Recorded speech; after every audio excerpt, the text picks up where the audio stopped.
अमावस्या. या मार्गशीर्ष अमावस्येला विशेष महत्त्व आहे.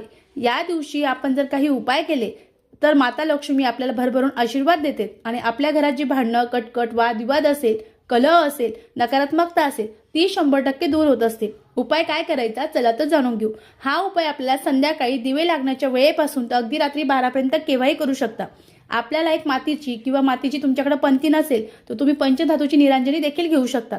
आपल्याला त्यामध्ये थोडेसे तांदूळ टाकायचे आहे. त्यासोबत त्यावर 2 लवंगा, 2 वेलची, 1 तमालपत्र आणि त्यासोबत थोडासा भीमसेनी कापूर टाकायचा आहे आणि त्यानंतर ते आपल्याला आपल्या मुख्य दरवाजावर प्रज्वलित करायचं आहे.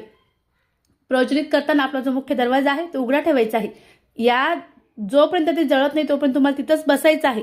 जळल्यानंतर ते तुम्हाला तसंच ठेवायचं आहे आणि दुसऱ्या दिवशी सकाळी ते निर्मल्यामध्ये टाकून द्यायचं आहे. असं केल्याने आपल्या घरातील कटकट, दारिद्र्य, दुःख सर्व नाहीसं होतं. अतिशय साधा पण अतिशय प्रभावी उपाय आहे. निश्चित करावा. श्री स्वामी समर्थ.